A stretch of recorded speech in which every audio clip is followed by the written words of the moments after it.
Yon mga boss, tapos na nga pala yung pinagawa naming tiles sa bahay. At tapos na rin pala yung pinagawa nating hagdan, pero wala pa yung pintura. Pero bago ang lahat mga boss, samahan nyo muna kami mamili ng tiles. Dahil naubos na yung una nating gusto, nilatagan tayo ni na madam. Maganda yan, may stop. Hindi po. Mabenta kasi. Mabenta. Kasi ito sa bestseller namin. Kaya marami kami in-order.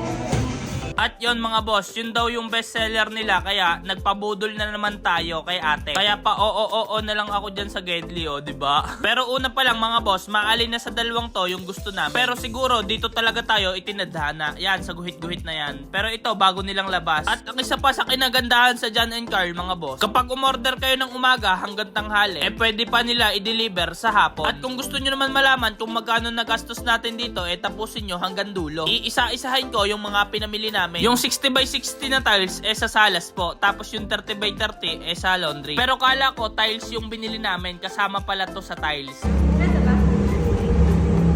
Okay. 1, 2. Joke lang. Video to. Gumanto ah. Oh.